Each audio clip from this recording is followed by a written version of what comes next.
Hey guys, Lumen02. I decided to do another cube draft. It's an interesting pack. So we're probably not taking a land here because none of the two lands that are in here are fetchable. So the cards that stick out is being good speculations. Tinker is a very very powerful card. Mox Diamond is also not a horrendous first pick. I think if Tinker were not here, I would probably take Mox Diamond, but I think it should pay off to take a Tinker here and just speculate on it because it is so powerful in the right deck. And yeah, we try to corner White Weenie, but I don't think I want to do that. I mean, there is an argument to just take Mox Diamond, right? Because Mox Diamond is the most open pickup. And while Tinker's powerful and sweet, Hmm. I'm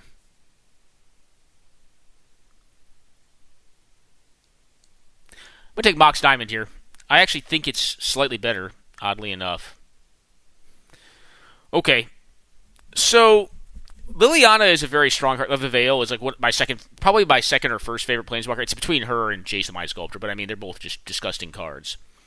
Um, Elsbeth is not really in contention. So like Mother of Runes is kind of interesting from an aggro perspective because it goes pretty well with Mox Diamond, and I think we'll get one of those two white cards back from the first pack. Survival is a very cool card, but I think rock decks tend to be kind of bad in Vintage Cube. I just don't think they're too slow. That's just kind of the problem I have with them. Um, Elsbeth is just a medium control finisher. Sword of Body and Mind is, you know, it's a sword, but it's very bad in some matchups. A Signet would be correct here, but I think I'm going to go back to the box strategy. There's no white that can come out of this except for Elsbeth, so I'm going to take Mother here and try to box. Okay, well, I like Thoughtseize quite a bit, and I'm going to take it here.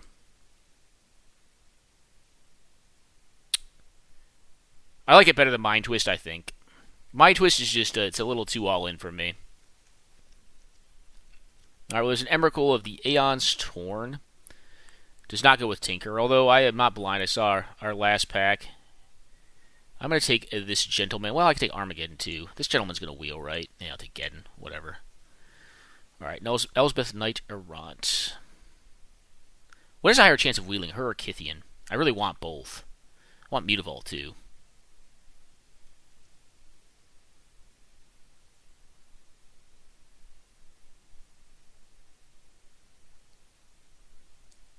I'm going to take Elsbeth. Alright, Blade Splicer or Scrubland. How many cards are in here? I'm going to pick up Scrub-a-Dub land. I really want Mishra's Factory. What can I wheel out of this? 1, 2, 3, 4, 5, 6, 7, 8, 9.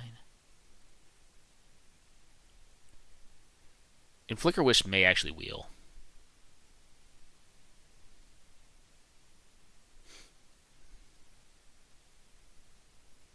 It's going to be Flicker Wisp or the Eidolon.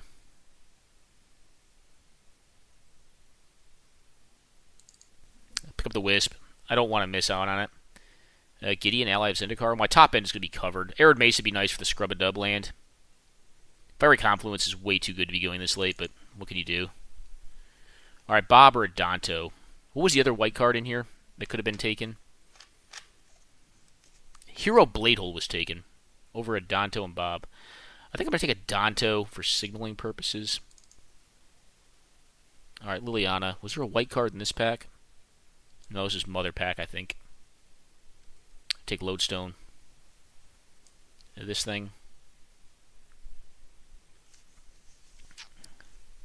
Stud. Alright, well, someone took Hero Bladehold and then quickly got off that plan.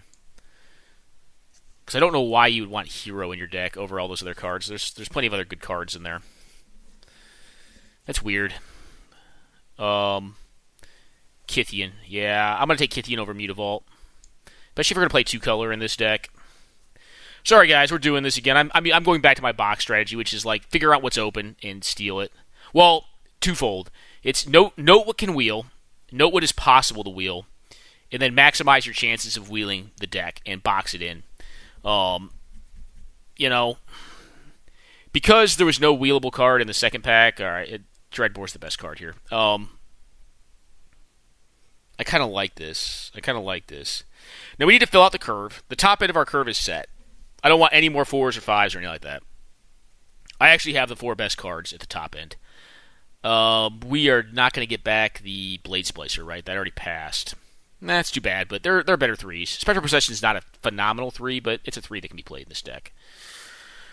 Would like land tax. It's good with Mox Diamond. Very good with Mox Diamond. Yeah, this is a card that would have wheeled. I felt it in my bones. It's like I could take the Mishra's Factory, but this is not going to wheel. This will. I mean, it was one of these two that would wheel. But I felt like it was probably going to be Eidolon. All right, I know I said I was done with 4s, but I'm not. And Oblivion Ring, while a decent card, is not as good as Palace Jailer. Palace Jailer is a bomb. Like, this is literally my last 4, though. Like, that is the I don't know what is the best 4. Like, the most essential 4-drop is Armageddon in this deck. Okay, let's look at this. Thalia. I really want that Concealed Courtyard, but as far as dual lands go, it's not a premium one, and we may either wheel that or the Winter Orb. Yeah, Thalia, get in there. You got a home here. Lady. I am a fan. Yeah, Concealed Courtyard would be good here, as would the Winter Orb is fine. Alright, so History, okay. It's certainly not History. History will actually probably wheel. Sword may wheel. Sorcerer Spyglass, I'm not upset to play in this style of deck, but it's pretty easy. This 3/1 first striking 2-drop. Does shock damage to you when you cast it, but it is fine. It's actually quite good. This is the thing, guys. Like, I kind of was enjoying the draft style that I was doing in the last 2 videos I did, but I think this deck gets a lot less credit than it deserves in Cube, and maybe it's because folks just draft cubes for fun. I think this deck's kind of fun too. Like, it's actually, you have to play it tighter than you may think to win with it. When it gets its wins, it gets free. I mean, it gets free wins. It gets free wins, like off of Geddon, just against slow decks. 1, 2, 3 Geddon is pretty good, but there is some play to it, and it's got some taxi, some hateful stuff going on with it. Which I think tends to make it pretty good. All right, there's Recruiter and there's Mana Tithe. And there's Windswept Heath, which can get my Scrub-a-Dub land. But I only have Thoughtseize right now, so I'm not like set on playing black. There's a Shambling Vent, which is worth consideration. I think Recruiter the Guard has the lowest probability of wheeling. This is Power, right? Toughness, which is good. I think it's Recruiter.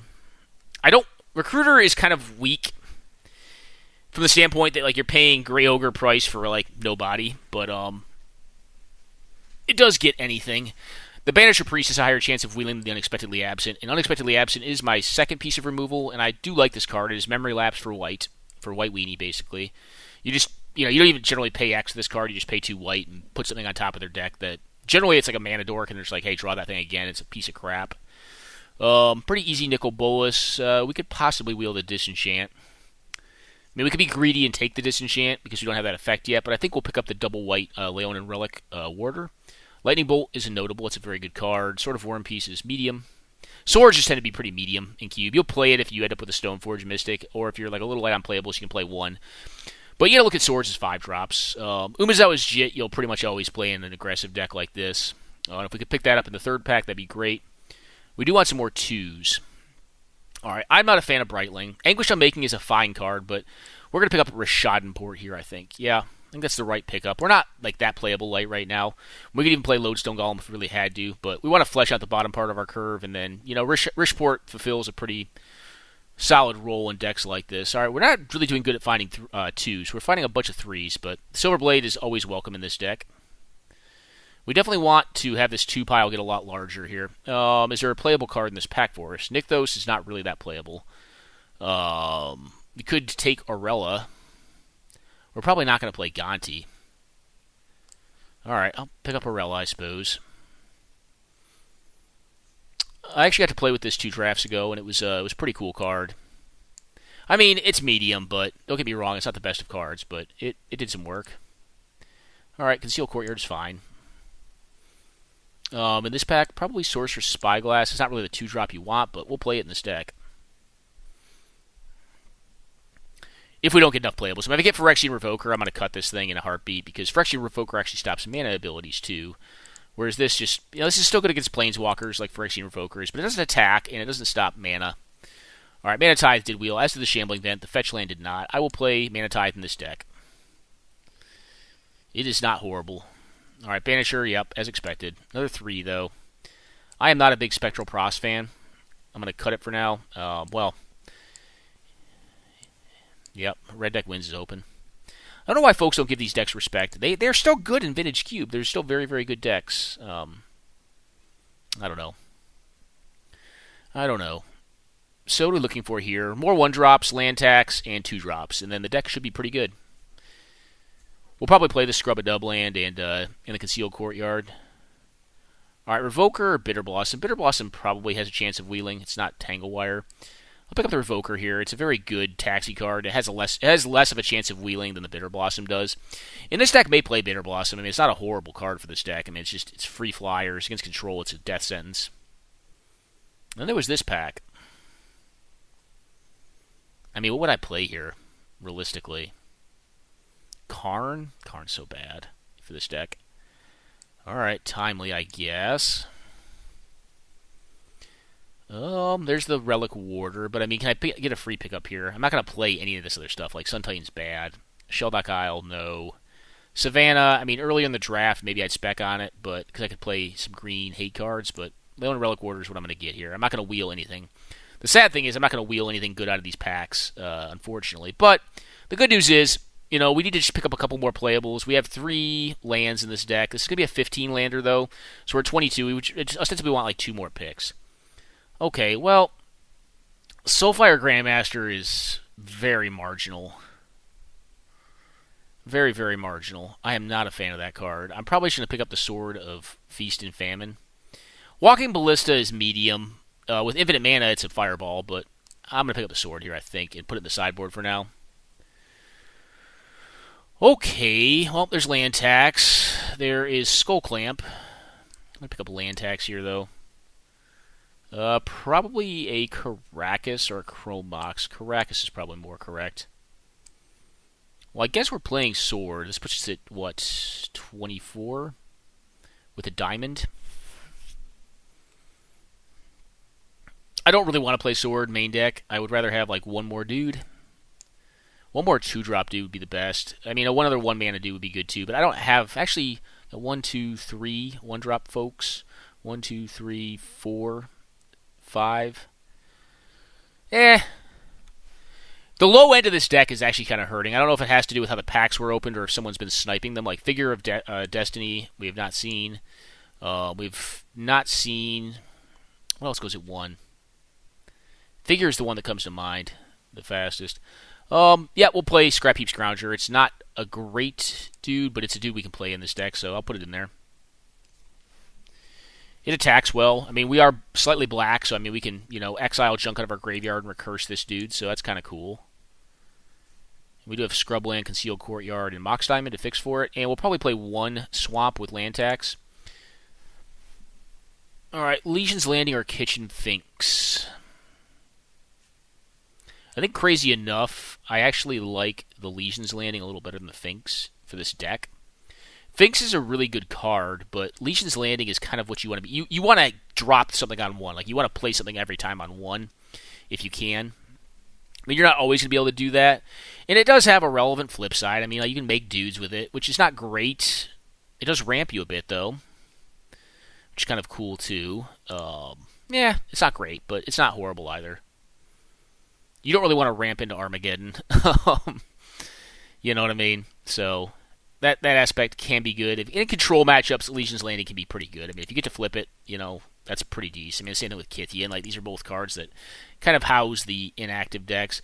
Sorcerer's Spyglass is probably going the way of the side. We're at 29 minus 4, 25, so we're going to have to probably make a couple other cuts. Sword can probably go to the board as well. This pack did not have much for us, but Lyra Dawnbringer or Tangle Wire are probably the pickups. I'm going to take Lyra, so if you have to play like it's in mono fair mid-range, with just like good 2-for-1 interaction, Lyra can be good there. Like it's a top end, like they kill all your stuff and they're like out of gas, but they like land their one big dude they're going to kill you with, and you drop Lyra and they're just kind of, really far behind. Rafellos, yeah, green is not the best. Probably Argos Bloodfast. I mean, there's a possibility we could sideboard this thing against control. The possibility is very small, though. Um, it's very small indeed. I mean, then again, like Lyra, Lyra is a sideboard. It's fine. Savannah came around, yeah. Well, so did Goblin Guide. Someone else is playing white, I think, because this deck came out okay. It came out fine. Walking Ballista and Smokestack came around. I'll take Ballista. Ballista's a fine card. All right, there's Hippie. We're not going to play him, though. Sorry, Hippie. This card, guys, Watsy, I love this card to death, and I like playing it in old school. Even there, it's kind of fragile. It just dies to everything. It dies to every piece of removal, other than Terror, but no one plays Terror in old school. Koth, yeah, sure. I mean, Grim Tutor is a grim price, let's to say the least. Academy Runes, you can go infinite with the Mindslaver, or you can continuously loop, like Walking Ballistas, I suppose. Alright, let's add basics real fast. I do like one swamp with land tax. This is 16 lands. So I think I want to be a 15 land deck. So I guess I can add one more card. Porcelain Legionnaire, you can technically go down here, buddy. I want to be 15. No, 16's fine. 16's fine, actually. I'll play this as is. Alright, guys, I'm going to save it. I'm going to go on a quick pause so I can use the restroom before we start playing. This deck seems decent. I mean, we'll see how we do. I think it's probably a 2-1 deck. But hopefully we can do decently well with it, play it well, and have some good grindy games. Be right back momentarily, though, guys. Alright, guys, back. Yeah, I think I like 16, especially with a Rishport deck. And, you know, of course, Geddon and land tax. 16's fine. I think this deck, if it didn't have tax and Geddon, like 15, or 15 would probably be more appropriate because you really want to limit how many you draw throughout the game, but I think it's fine to play like one more land than you typically would, just like a pure aggro version of the deck. Alrighty, the match has started. We're playing against Bodom D. Good luck, brother. Good luck. Alrighty. Well, maybe they're doing multiple queues. I do not know. Well, this hand is unkeepable because it has 0 land permanents in it. Luckily, we're on the draw, so going to 6 isn't horrible. I'm going to keep this, but I'm not happy about it. That's going to go to the bottom. Alright. Well, our mana is fixed. 5 is worse. Alright, blue-red tends to be a tougher matchup. Go.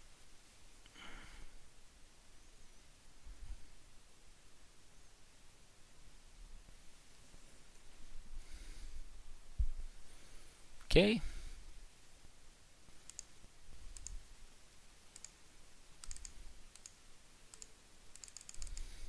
Slam this dude. Probably get countered or killed. That's fine. Like remand or something. Oh yeah, you got it. You got him. He's down. I'd rather get him countered and then slam my Elsbeth next turn.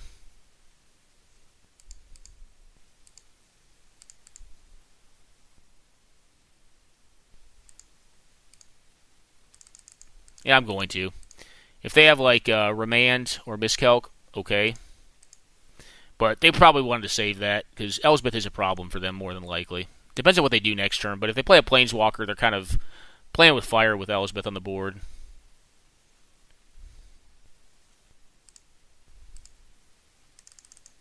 This may be a concede. Armageddon. Show me what you're working with.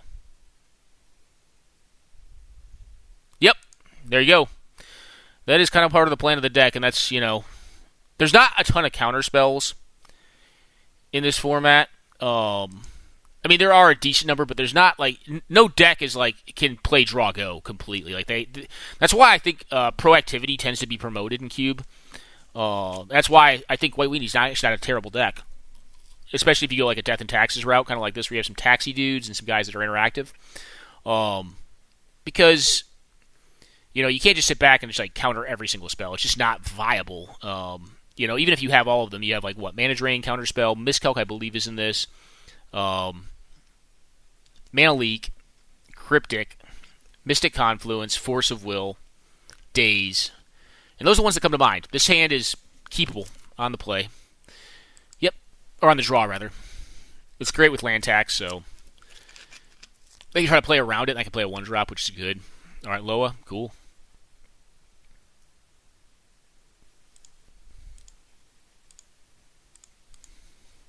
Alright, go ahead, my friend. You can draw with Loa. Loa does not tend to be good against aggro decks.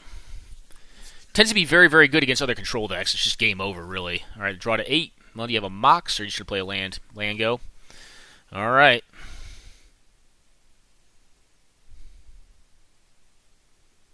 Alrighty. Soul Ring. Okay, cool. Well, now I'm just going to drop a Revoker and turn off Soul Ring. Probably. Swamp, Plains, Plains. If I drew Thoughtseize, I'd probably reconsider that. I did not draw Thoughtseize.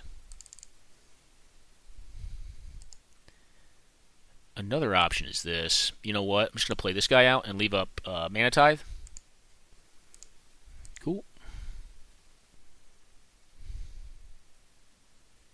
Well, draw back up to 8. We'll counter their next card, and then we'll play Revoker probably next turn. We'll see what they get up to, though.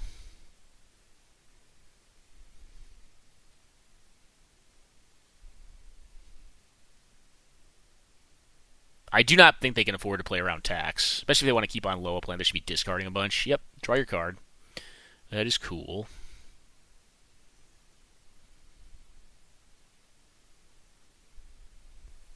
Okay.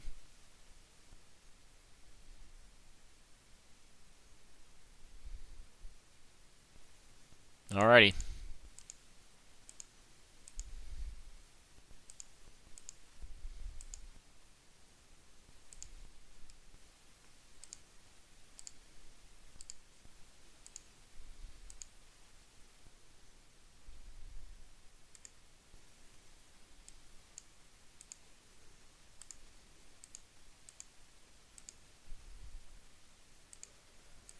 We'll force them to use a counter here on the Phyrexian Revoker. We're going to drop their Soul Ring here.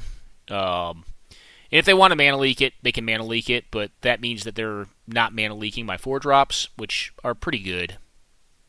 Because I actually, well, I guess I have multiple Libraries of Alexandria of my own going. I have land tax plus all this nonsense. Yep. Alright, they tapped that. Alright, Soul Ring. Go. 4 mana. Venser?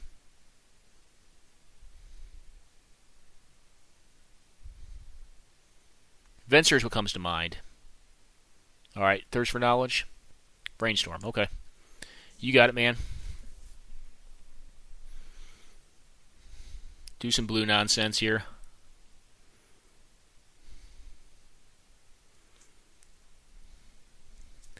I want to keep this Tithe as good as I can. I mean, I'm going off curve here to keep Tithe up, but I think it's good enough because they're using a library every turn, which puts them a land down, and we just turn off their Soul Ring. So if they're going to try to cast something, it's probably going to be 3 mana next turn unless they just go off the Loa plan and try to cast a 4-drop. But if they're doing either, like the likelihood of Tithe being good is going to be high.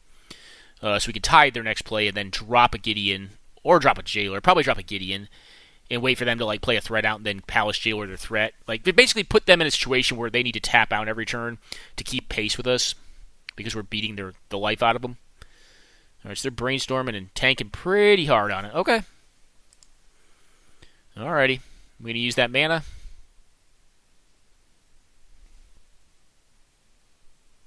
If it's a Thirst, I'm just going to let it happen. If it's like Repeal for 2, I'm going to Tithe that. But because I'll cut them off mana for the next turn. Repeal would occur on the Revoker. Impulse is fine. I actually cannot counter that. I mean, I could, but it would just make them pay 1. But now they are down to 3 lands again, or 3 mana again. And if they want a Loa, they can do that, but I think the vertical limit of Loa has been reached. Alright, discard some lands, don't care about them. Just want them out of my deck, really. I mean, I probably care about a couple more lands. They have to also be leery of Armageddon at this point, which is, you know, obviously it's available to me next turn, although I don't think I would do it with just 4 power on the table. Especially with my opponent on 8 cards. Okay, Island. Well, we could Tinker. Alright, draw. Tinker would be bad for us, but I have Palace Jailer to stop that plan.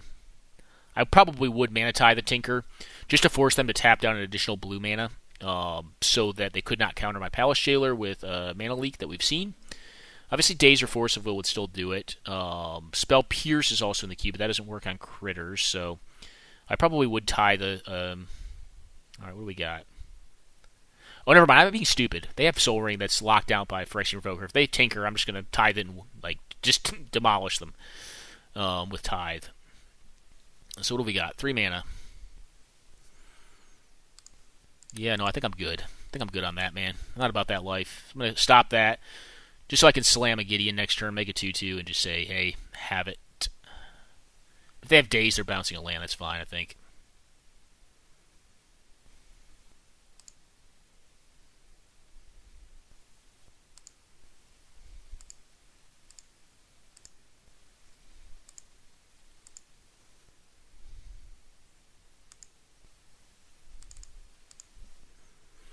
I'm going to wait on the Gideon. I think Rishport's probably better. I don't know that, but I think their mana situation is horrendous right now.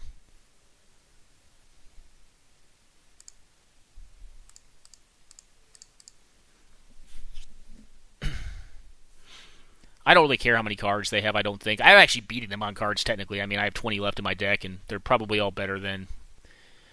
There probably is a distribution better than what they've got going on right now. All right, you can spend your mana on your upkeep if you'd like. They're still librarying, which to me is like, all right, well, you can die with your whole deck in your hand. If you can't spend it all in one turn, it's not going to work out. Okay, we're going to cast something here. Okay, Pester Amite. Untapping a land or tapping my something, I guess. Untapping Loa. Okay. So they can untap Loa and draw again, but that's like whatever. That's fine. That is fine. I'll probably just get rid of that thing. Alrighty. Yep, draw a card. Up to 8. Play a land and discard. Yeah, I'll probably just jailer that thing. I think that's right. They may not play a land here. If that's the case, do I play around days? Alright, Maze of Ith, whatevs. That is fine.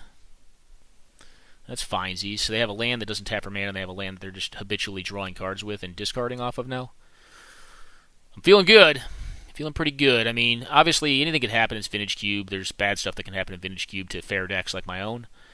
But I don't think it's bad. Alrighty. Yeah, I'm going to do this again.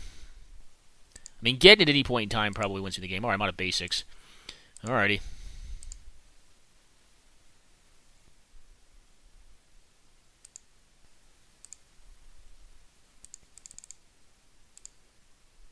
Play this dude out.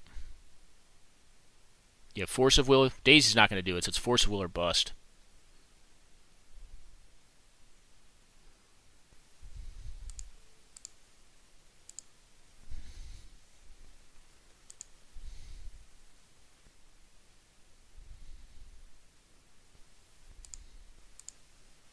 Alright, we will flip Gideon here. One of these will get taken out of combat, but they've already attacked, so 3 have attacked at this point. Probably give the Phyrexian Revoker indestructible off of Kithian / Gideon. They're just taking the damage, or are they going to maze after that stop? And they have maze, yep. Turn that guy around. Cool.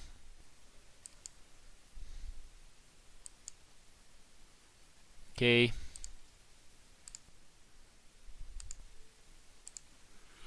We'll make this dude indestructible, so... I mean, he get bounced still, but... whatevs. And then we get to draw a free card at end step and discard a plains. Banisher? That's basically another Palace Jailer, except for obviously worse, but it can stop like a Tinker target or something like that.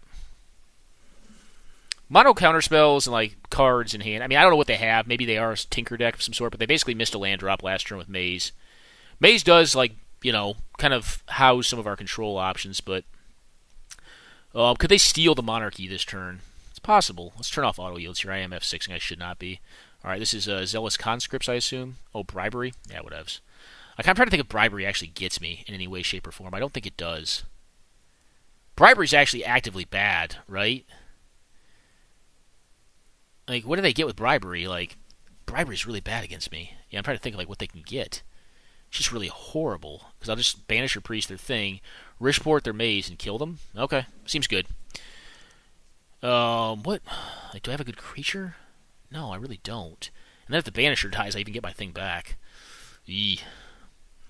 Yeah, Bribery is a very strong card in this cube, because a lot of folks are trying to do shenanigans. chicanery, trying to put in some like ridiculous stuff like emeralds and whatnot. All right, Relic Warder getting that guy. Okay, you got him. You got him, my man.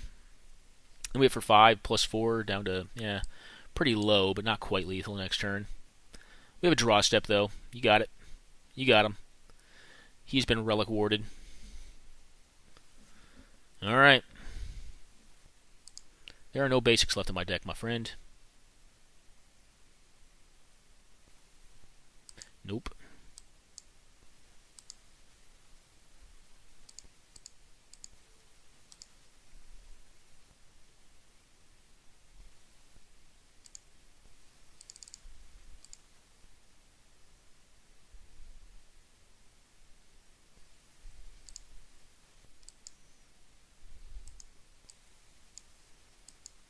Soul Ring off again.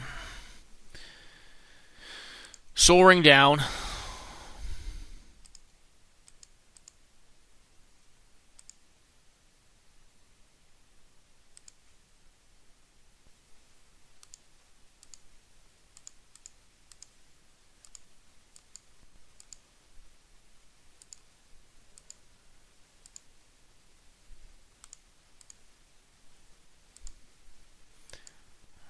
Alright, Karakas. Okay. Oh, what do we got?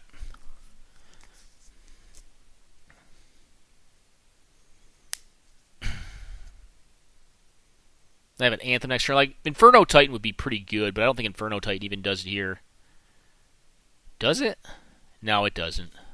I shouldn't have 6. Turn off auto heals, because I can still make my Adanto Vanguard indestructible. Alright, they're drawing, so it's not probably an Inferno Titan unless they have Black Lotus and Mox Diamond and all kinds of nonsense in their deck. What else to do it? Like Wildfire? It'd be annoying. Wildfire give me the Leon and Arbiter back, though. So still have a 2-2. That'd still be lethal. And actually, I just sacked 4 planes, so that wouldn't matter. What do we got? What have we got, my man? We got a dig through time? Alright. I feel like it's a Delve spell they're trying to cast here. We're going to need to pay 1 more mana. They can find like a Lightning Bolt or something for 1 mana then. Yeah, I think they just concede this one. This is not looking good. Not looking pretty. Mono blue isn't a lure, but... Alright, is it Charm? Doing what? Draw 2, discard? Yeah, they're trying to look to find a win right now. And it's going to be a steep order. I mean, if they're Storm, maybe they can do it. They'd have to have, like... what is it, 2 mana? Maybe actually, they have 1 land drop left. Be it Frantic Search into High Tide? No, okay. I'm kind of more curious to know what the hell they were playing. They had a lot of blue cards. Their deck looked like blue good stuff. So, there's that. Blue good stuff is a thing. It's a thing that this deck definitely enjoys seeing very much so. I'm going to go on a quick pause, guys, until this match fires up, and then we'll be right back. Alright, guys, back. This hand's very keepable. There are certain things that it will lose to horribly, but it's got removal. It's got, a turn 1 threat, which will probably get burned off seeing a blue-white land. Right, would have rather drawn a land there, but that's fine.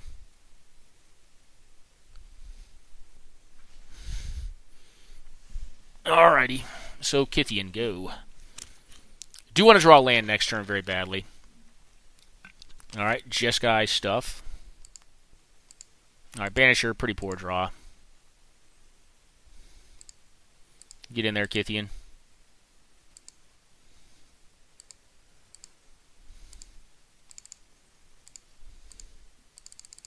Alright, counterspell? No, okay. Like, Fire Ice would be really bad for me right here. Alright, they're like 4-color control. That's cool.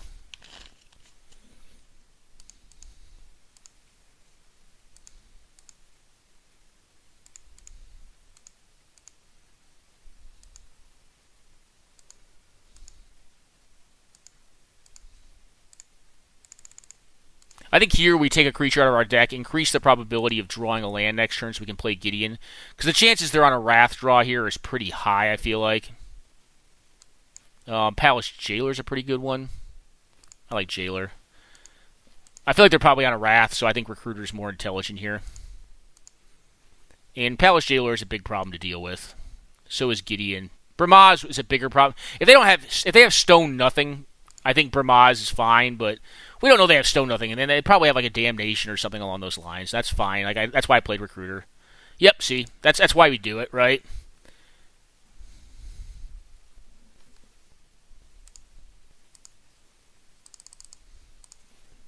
Slam them. Missed on land, though. Land would have been nice, but didn't have it. Okay. Okay, TNN. That's a fella.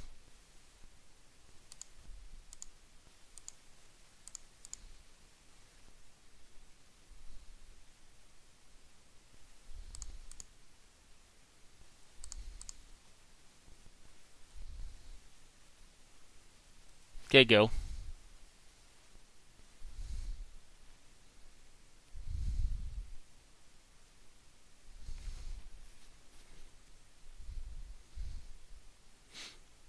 They probably don't really want to attack that much here, but we'll see what they do. I'm going to get land tax value next turn, which is kind of nice. Okay, is Jutai.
Alright, go ahead, my friend. Had to consider that one.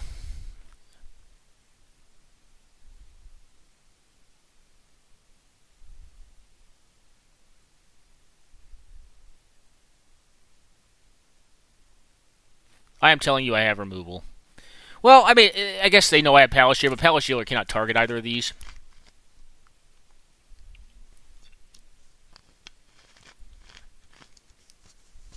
Suppose if they have Thoughtseize here, they could force me to discard the Unexpectedly Absent. Okay.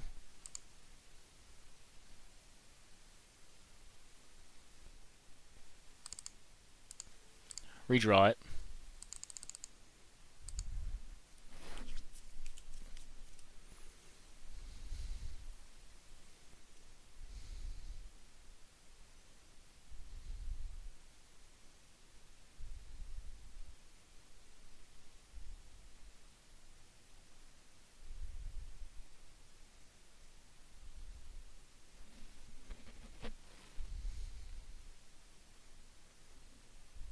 Now what else we got? Elsbeth, maybe. That'd be bad for us.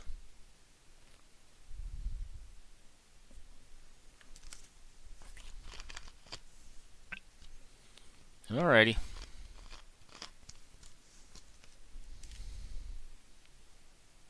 Ancestral? No. Could be Ancestral.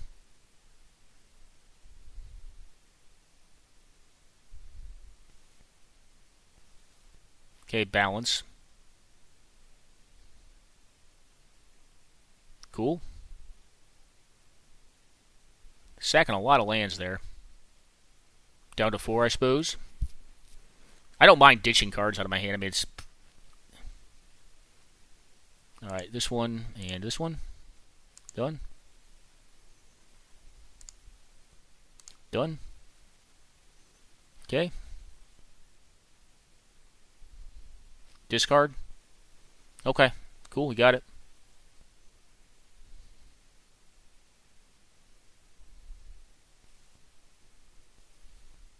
Compulsive, okay. Okay, Island goes to the way of the bin.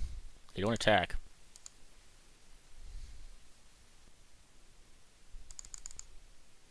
Gideon. dude. Go.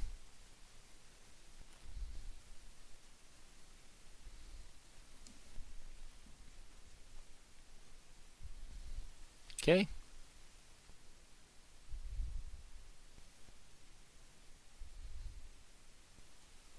Okay. Scarab God. Okay, cool. Attacking Gideon. Cool.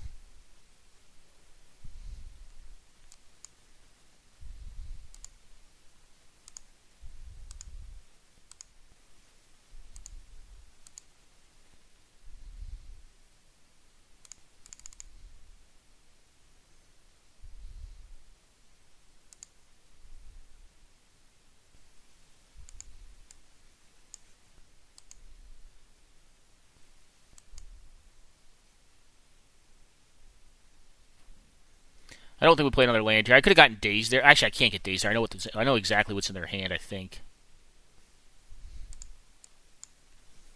Alright, take 7.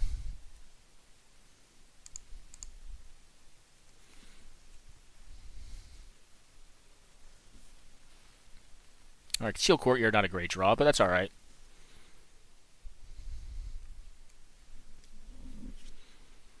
Alright, what we got? Attack my face to try to steal the monarchy. They're attacking my face. Alright, I like it. A ballsy play, my man. You got the monarchy. Can you keep me from it? So I can Flicker Wisp away the Scarab Gatorino. They can spend a bunch of mana to get back like a Brimaz or something.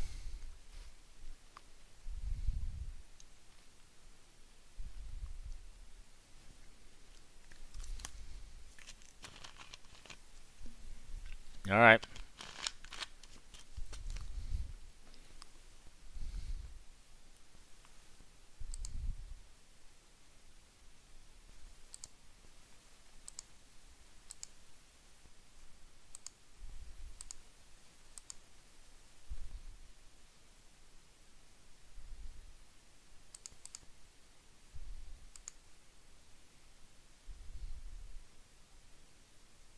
I'm going to take away their Boros Signet.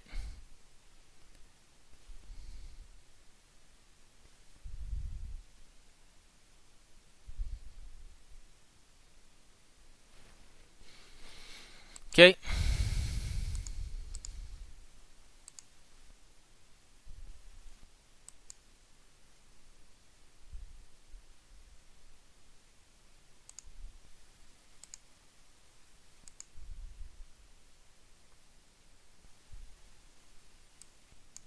Alright, you got to spend this mana on reviving something. What are you reviving?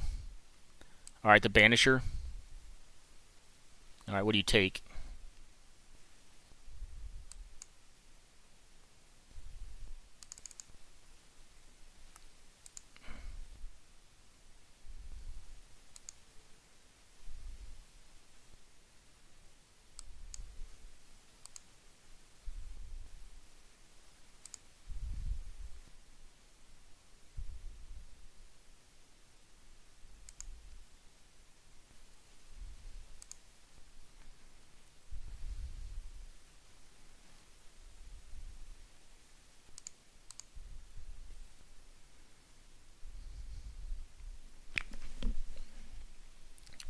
Steal the monarchy back. They'll block the Palace Jailer. That's cool.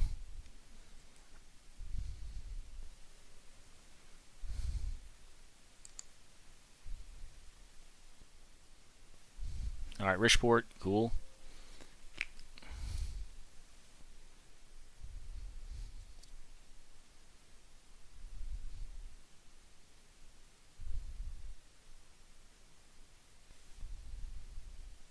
Take back the Jailer, I assume. Treachery. Okay, that's bad for me. That was a good lift for them. What can you do?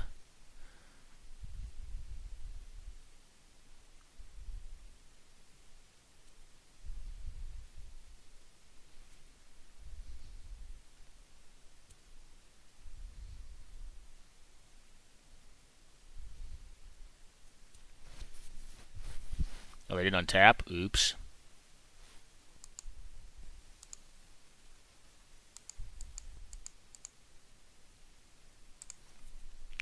Alright, let's do this.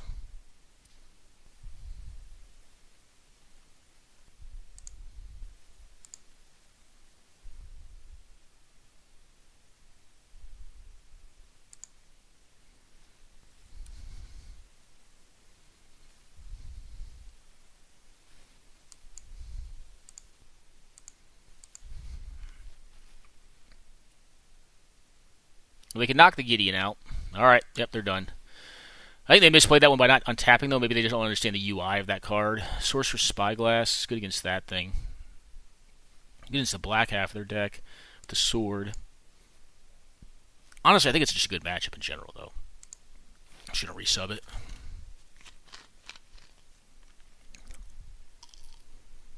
Didn't seem horrible for me. I mean, they have Damnation, but I have Scrap Heap Scrounger. Did not, of note, get the Smuggler's Copter, which is a good one. That's alright, though. That's alright.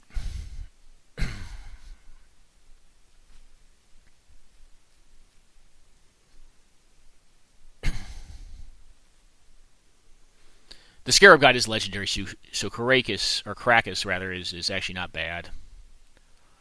Do not have a way to stop the True Name Nemesis actually what kept the game very slow there. It was like, ugh. Yeah, this is a definite keeper. So, go to 5, maybe. If we're lucky. Nope, not going to 5. They're keeping it 6. Which is good. I mean, it's better to have a good game. Thoughtseize. No, okay. Alright. Land tax, go. Krakus is nice against the stupid god, though. The Scarab God. Alright, land, go. Alright. Get that tax evasion on. This isn't quite tax evasion. It doesn't have enough flyers to be tax evasion, but it's close. Go.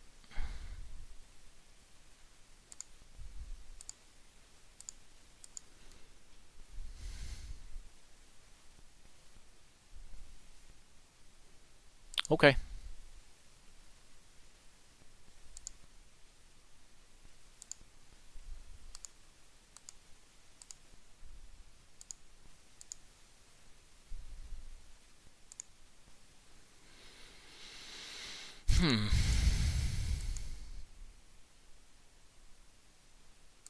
Sure.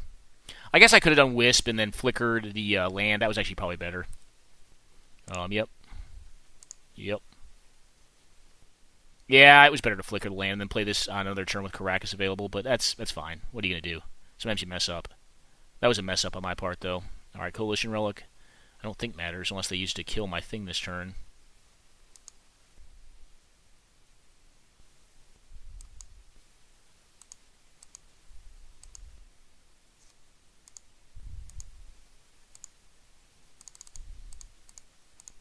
Palace Jailer.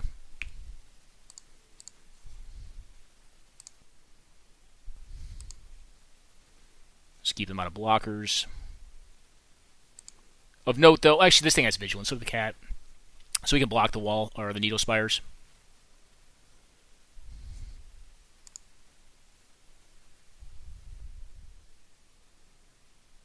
Yep. Yep. Go.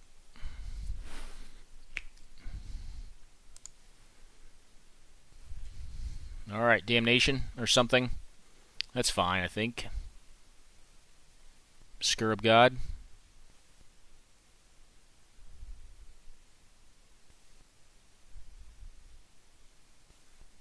Feeling like a Scarab God. Alright, Treachery. Well, Caracas is pretty good against that plan. I'm glad they took that one. Makes sense to take that one, but I'm glad they took it, nonetheless.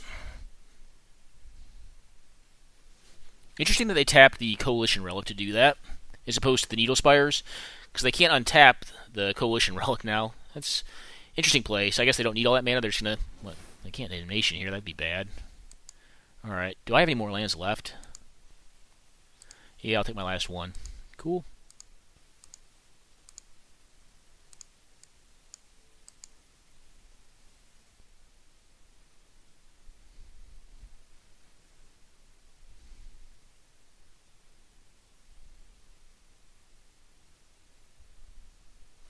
I'll bounce Brahma's back.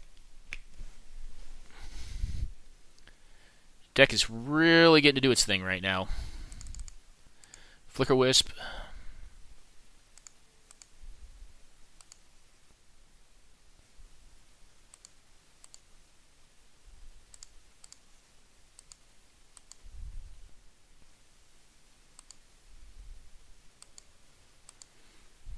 We'll get to get our land back here.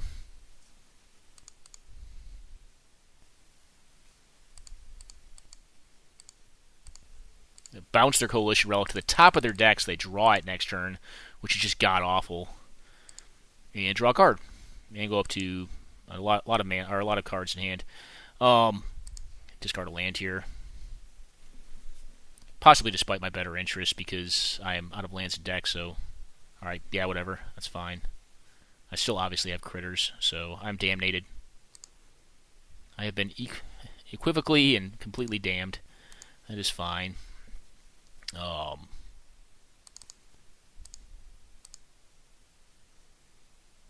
Yep, this guy.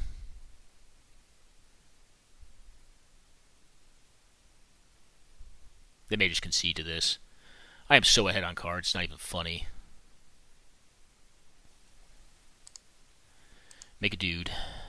I am not gonna. Okay, yeah, I was gonna say. I don't think there's no coming back from that. Like that's just ridiculous. Like land tax plus monarchy on the go. Like I can't really draw dead in my deck. I mean, I guess I could draw like Rashad which is like my worst draw, or Concealed Courtyard. Concealed Courtyard and Rashad are my two worst draws. And like my 12 card deck on like turn 5 or 6 or whatever that was. That is the power of land tax and the monarchy, and well, just in general, death and taxes. The weenie deck. Yeah, this hand looks good. It's a keeper. Play a 1, use a Rishport, play a Recruiter or a Silverblade. On the play, seems good. Lead on Plains, play Stud of War, and say go. I mean, it depends on what we're playing. I mean, I think this deck's fine against red deck wins as well. Alright, this, go. And if they, like, play a Mountain, I don't know. We'll see what we do here. We may just actually pump. Alright, discard. Yep, cool. Thought sees me. Get after me, brother. That is cool. I don't know what they discard here. It'll be interesting to see what they discard. It could be Silverblade or it could be Recruiter's probably. Recruiter or Geddon I think makes the most sense. Because black can deal with creatures, generally. Alright, well, they took the card that I would have thought they were least likely to take. Which means their critter removal probably is not good. Alright. Well, if that is the case, then I'm just going to go to town on face. I mean, because why would you take the critter? I mean, I guess maybe you take the critter and then kill this critter, and then I got to play this one in slow, maybe? I don't know. I don't know why they did that. But they're to 15, so that's cool. Alright, Urborg, so my mana is fixed too. That's cool. Him? It could be like, no, Collective Brutality doesn't do it. Fatal Push does. Alright, they're going to Imp Seal for something. Well, they're going to get Rishported for sure next turn. I'm just going to Rishport the living crap out of them. If they got Fatal Push, it's cool. They're going to have gotten a 2-mana spell for this. It's a lot of damage to take. But I think if they're getting Rishport, it's best just to try to get them out here. Stack them up and get them out. If they're Imp Sealing for like removal for this thing, I think I'm okay with that. Like that's fine. I'll just, resolve a Recruiter on the following turn, ideally with another land drop, and then play out another thing with it. Possibly a Mother, but probably something other than that. So they're either on a combo deck or maybe like mono black control, like maybe black splash of color control, but like black white. Urborg kind of threw me for a loop because I just saw Swamp first and I've seen like a lot of black cards. They're probably a combo deck, which if they are, that's pretty good for us because we like to play against combo decks. Alright, Vault. Alright, that's pretty good. Mezfiend taking the Geddon, I assume.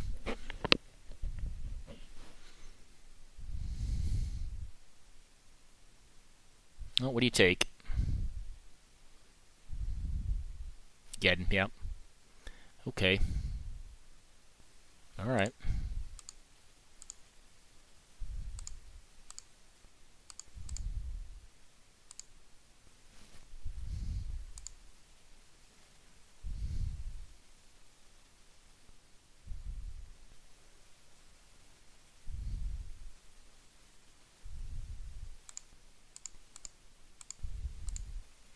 Tap it, and go.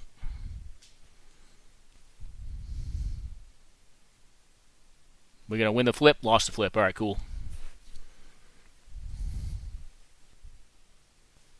Alright, blue mana. Tinker or something? Alright, Gonti, the Lord of Luxury. Okie doke.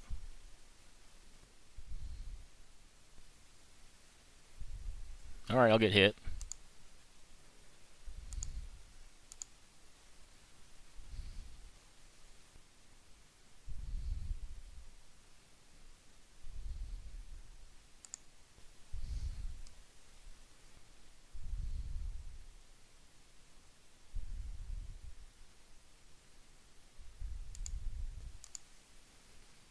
Alright, throw your Gonti out there.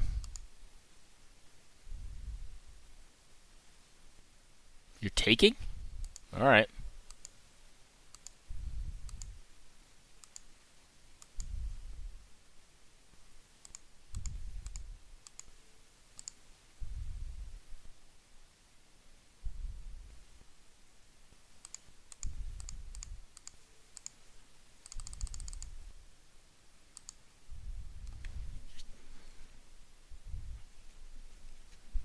Draw this again.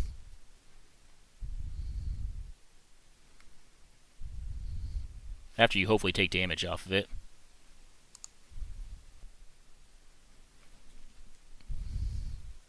Alright, well, must block now.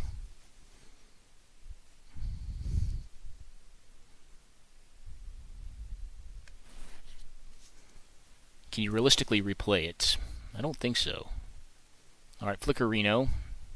My Flickerino. Flickering. Oh, the Gonti. Okay, cool. Good deal. Get in there, you.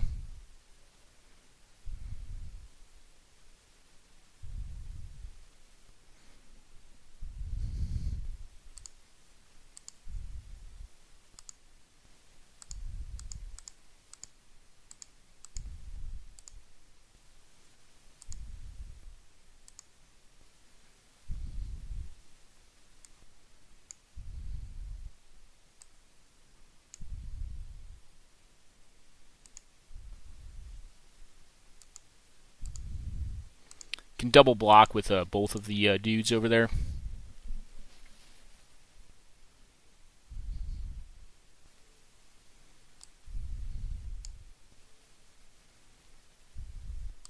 Okay.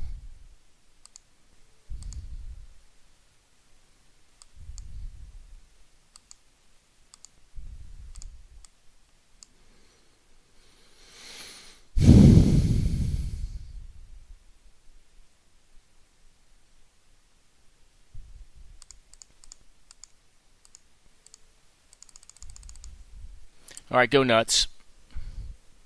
You get basically one turn. Go nuts, my friend.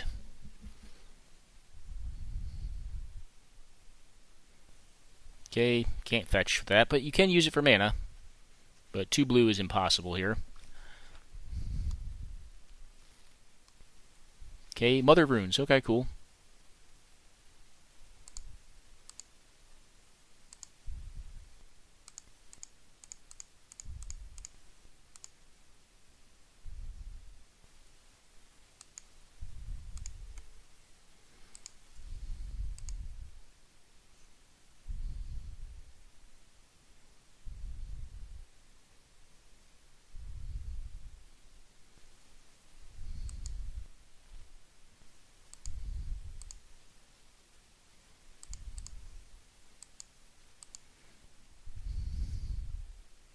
Well, if they want to give me Geddon back, they can do that.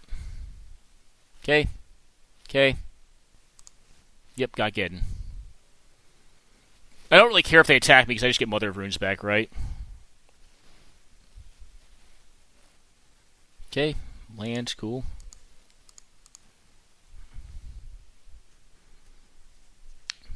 Yeah, giving me Mother of Runes back feels bad. Okay, I get Mother of Runes back then. That's cool with me. Yep, you got it. I will take Mother of Runes. It means I'm just going to get the Mother of Runes to attack you, right? Now you can't block me, and you have to kill all my stuff? Okay. And I have a Geddon? And a Gideon? Alright. Alright, draw your card. Is it removal spell for Mother? Or both of my attackers? Both of my very lethal attackers? Alright, no, it's not. So they're blue-black something. My deck feels very good against blue-black something. Do I want Sword? Meh. Probably not. Sorcerer Spyglass. For Crypt. Doesn't stop mana abilities. Okie doke. Well, deck seems great. Everything seems great. Jam it. Alrighty. Well, it could have really actually been really wrong of me to actually top their crypt. I don't know there. I actually feel like it was probably still right. Because it cuts them off of 2 additional mana on that turn, and they really don't. They're in a place where they don't want to replay it, especially after having taken the bolt damage. But it also fogs that draw step. Well, I'm already ahead on board from like drawing something that's just backbreaking, right? So I don't know. I don't know if I was right or wrong there. That was kind of an odd play. It was a more odd play because I actually had a clock on their side as well. But and the clock is relevant in this matchup. Like that crypt is relevant as far as damage goes. It's not a control mirror or like like a mid-range v mid-range mirror where like it may not come into being relevant. I am a 15 critter deck. Well, really like 16, 17. I mean, I think you consider Elspeth and Gideon creatures, basically. They both make them. Yeah, hand's good. Hand's very good. We got Scrap Heap with the mana to cast it. Lead off on, all right, keep. I hope they thought seize me again. They're mulliganing heavily. That's always good on the play. Not to be a dirtbag, but you obviously want your opponent to mulligan on the play. It's generally better, because if you're up 2 cards, even if your cards are less powerful like they are in White Weenie, generally speaking, it's very good for you. So Kithian into Scrap Heap or Phyrexian Revoker, depending on what happens here. So they're down to 6. All right, Thoughtseize. Duress. All right, you can get Unexpectedly Absent. Sucks. I like that card a lot, but it's all right. That card actually has a decent failed state against my deck, too, the Duress, so I guess it didn't get a Planeswalker. I'd rather it not get a Planeswalker, but All right. Strix, Mezfiend. Mezfiend getting what? Hard telling. Probably Silverblade. They know I have mana now. I think Silverblade's probably correct. All right.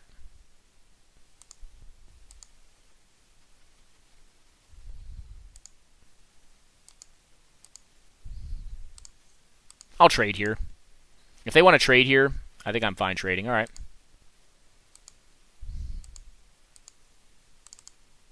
All right, this dude. Go.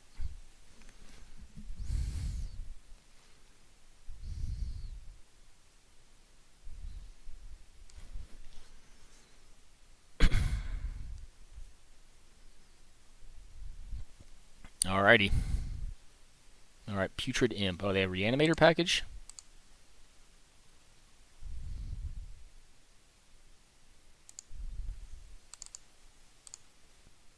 Let's do this. I'm going to see what Putrid Imp kicks to the yard. Because I'm going to disable Putrid Imp here. They can counter this, right?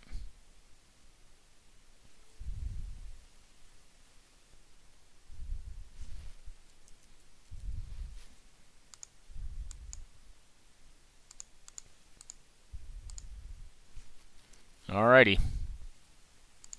Get in there, you.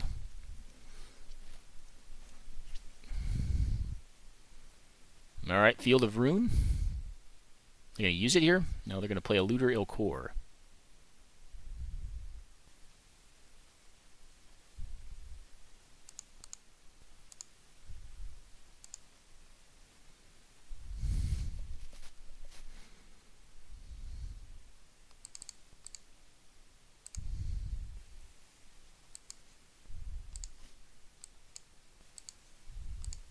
Attack here and flip the Legion's Landing.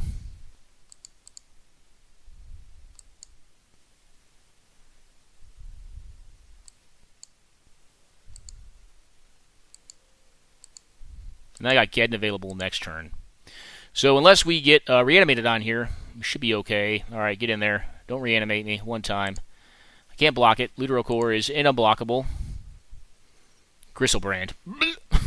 Caracas would be the best draw then. They do have Field of Ruin for Caracas, though. So that's a thing. I doubt they will kill the Adanto. Or the Adanto. They'll first for it. I've actually never activated this card. The only time I've ever had I played it or flipped it has been in Cube. Alright, Mana Crypt. Yeah, that one does not look very good right now. But it's not a creature that you can reanimate. Alright, guys. Well, in my last draft, I was saying I was not going to do another one. I, was up later and I was like, F it. I want to do another Cube. I don't know. I'm not going to tell you, told you again, like, White Weenie is, Death and Taxes is really good in this Cube, guys. I know it's not the flashiest deck. I know it's not, like, the coolest looking, but it has a lot of game. Like, you can play the living crap out of it. It has so much going on with it. I I like the deck in general. Like in Legacy, I enjoy playing it. It's not good in Legacy right now. And obviously it's vastly different. In this form, it's more of a beatdown deck. It has less, kind of like interesting, interactive stuff going on like it does in like Legacy, where there's a lot more to consider. It's a little more technical, especially when you get like Aether Vial. Whenever you're playing at instant speed, things can become a little more technical. But anyways, I did have fun cubing it. I went back to a box method, which to a lot of folks I think would look like forcing, but in Cube, one, there are known archetypes that people just don't like to draft. Like Red Deck Wins and White Weenie, like you can pretty much always force, like literally force, and like get there. But the other thing is, too, is if you can look at how your initial pack breaks and your first couple packs break, you could generally be able to tell like how you can best send signals to the folks on the other side of the table to essentially like based on what will wheel out of that pack. So I think there's two great methods to doing Cube. I think the first one is, one, jump into an archetype no one else wants. That's like part of the strategy. But the other half of it is like you can either stay open and pick like the lands, the artifact mana, the most open picks, like the coalition relics and like the dual lands of the pack, and then eventually fall into an archetype. But typically speaking, you're going to end up in an archetype that if you want a specific archetype, that's not going to work because you're always just going to get like generally like just the best, the last best deck that's still available at the table. But the other half is sometimes you can actually box folks out of strategies or like basically display either through false or actual signals based on how the packs are opened, what is available and what's not. And that's why you always have sometimes you have like a seat at a table where like you can be the blue deck, which is very rare that you can be like the mono blue deck like my first round opponent's deck. Do I think that deck's the best? I think it has a lot of powerful effects, but I don't think it's the best. I really don't. Like, I think it dies to a lot of stuff like very easily. I think you generally need to, blue is a support color at the end of the day. But based on how packs fall, you can generally kind of like tend to force people into other archetypes, and then basically appear like you're forcing, but essentially just be using the signal on the right swing to manipulate folks into other packs. And that's kind of why I'm a big proponent of like some of the aggro decks. That's why the last two cubes I did, I had less power. I had less consistent and powerful decks in my opinion. I was still able to get there, I think, through decently solid play and then like just having a very open, flexible mana base. But I tend to, if I do that, end up in like mishmash mid-range decks. I just don't get like the best of combo decks. I get like like the best of what's rest or the best of the rest basically. As opposed to like boxing in an archetype. So I'd be curious to hear what your comments are on this one, guys. I mean, not first picking Tinker, I think is going to put a lot of people's hair on end because the card is very powerful. The issue that I have with Tinker though is that it's a very A plus B deck, and unless you get a lot of other combos like Sneak and Show to support it, and or put it in a Storm deck, I feel like the combo is kind of underwhelming because there's only a couple ways to really cheat on artifacts. Oftentimes you just end up with a lot of dead-end draws with that kind of deck, or you're playing like suboptimals like Cold Oath of Forge Master to like further have a Tinker effect inside your deck. I'm not a fan of Mono Brown. I really am not. I feel like it's actually in the same league as like the Mono Green deck in Cube, which is essentially like you dump your hand on the table, and if it works, it works and you win. And if you dump your hand on the table and it doesn't work, you just lose. And you're hitting your top deck every time. Just not interactive Magic. I tend to be a player who wants interaction. That's why I actually do like the white deck, because it's interactive, but it also does not give them time to get after their A plus B, because you can't just sit back and counter spells all day in Cube. You have to actually have a proactive game plan in it. And white tends to allow you to do that, even though being one of the most despised colors in Cube. Green's really the enemy. Green is the worst color, but white, I think, is actually a lot better than folks give it credit for. And I hope, if you guys are watching this, because I do think this is going to be my literal last Cube for this season, next time it comes out, or maybe at the remainder of the time that it's still on, you guys give it a shot, because I think it is a very good archetype, and I have done very well with it historically and in this iteration of the Cube. This is my 15th Cube, and right now I believe I have to check. I think I'm 9-3-0s. Where's it at? Play lobby. Let's check real fast because I don't remember. I'm 9-3-0s and then 6 2-1s. So pretty good run so far. I often sweep with this deck because it's a deck that I'm very familiar with, boxing in, because I know I kind of tend to know all of the best curve tech creatures for it, and the ones that I really want to pick up and what I can wheel and etc. Anyways, guys, I hope you enjoyed it. I hope if Cube is something that interests you, and cubing theory interests you, which it very much so interests me. You'll get some value out of this, and if you cube yourself, if you enjoy doing it, please give it a shot. This is a strategy that I use quite a bit in this format, and it is very effective. All right, guys, take care now and enjoy.